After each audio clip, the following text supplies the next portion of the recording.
Well, you know that if you counter the anti-Chinese propaganda, if you come out in the media and say, come on, folks, enough of this anti-Chinese propaganda, you won't get this job.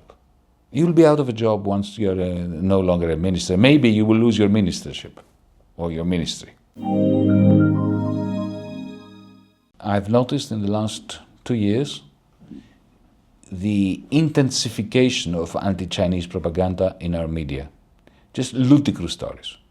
Stories that you don't need to know what's going on, just to read them or listen to them, to know that they have come out of a production line of propaganda. And that propaganda is simply functional to Washington's intensification of the new Cold War against China. So I think China has a much better image amongst people generally than amongst governments, which actually don't even believe their propaganda, but they have to toe the line. Allow me to put it very bluntly. If you're a politician who wants a good job for yourself, right? Let's say you're the minister of something in Europe, in Italy, in Greece, right? And you know that your career as a minister is not going to last more than 5, 6, 7, at most 10 years.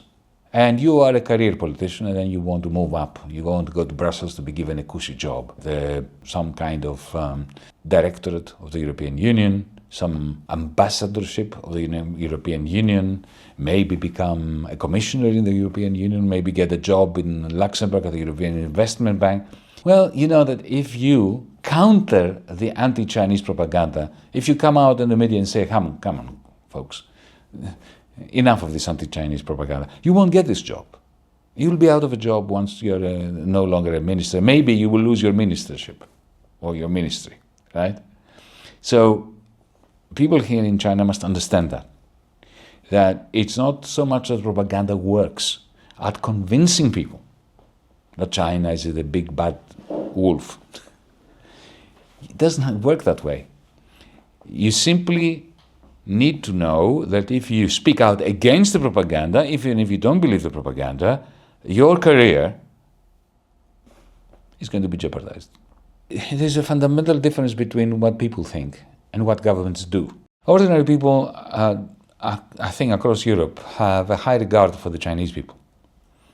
They can see clearly that the Chinese people, whatever problems China may have, pulled themselves up from the bootstraps, and the last 30 years went from a situation where China was a third world country, a very impoverished country, to a country that is now at the forefront of technology, of social cohesion. They have a high regard for China. Maybe they're a bit envious because Europe is going in the other opposite direction. So this is where we've come to. These days, propaganda doesn't even need to convince people. It just needs to scare them off acting on what they know. So if you talk to, the average Greek or to the average Italian, they know that the diminution in the cooperation with China. You saw what happened in Italy. A neo-fascist prime minister was elected, Giorgia Meloni. In order for her to build a strong relationship with Brussels, she had to build a strong relationship with the United States, and to signal to the United States that she wants a good relationship with them, she ditched the Belt and Road agreement between Italy and China. That was a very cynical political move that was negative. It was a negative development, a bad development for Italy. The average Italian knows that. When I moved into the ministry, there was already an agreement between our creditors, not Greece, our creditors, and COSCO, China, the Chinese authorities, on the port of Piraeus. But it was a terrible agreement.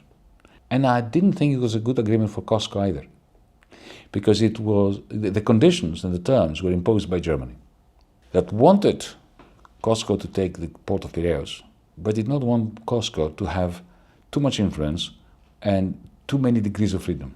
What I did, I renegotiated with the Chinese government the agreement for Piraeus, which made it far better both for Greece and for China. The port of Piraeus is central to the new Silk Road, to the new trade route that goes through the Suez Canal, comes to Greece, and from there goes by train up to Hungary and Germany, which is where the main hub for distributing Chinese exports to Europe is. But if you look at the Greek trains that connect the port of Piraeus to Hungary, they're a joke. So I thought, all right, well, why don't we have a bigger agreement? Not just the port of Piraeus, but let's have a project for developing the railways. China has a fantastic track record at modernizing its railways from a state very similar to the one of Greece, more or less. And therefore, let's turn this into a big developmental project which strengthens the Silk Road and gives Greece technology that we wouldn't have. Berlin and Brussels came down on both our government and your government, effectively threatened both of us that all sorts of ills would befall both China and Greece if we continue with this agreement. They stopped this agreement, and then when I resigned, they went back to the old agreement, which was less beneficial to China and totally awful for us. But such is the defeatism of our peoples. People say, oh yeah, of course this is what they do, but what can we do, right? That you have this divergence between, as I said, and therefore I'm concluding in the way that I began my answer, what people know and what governments do.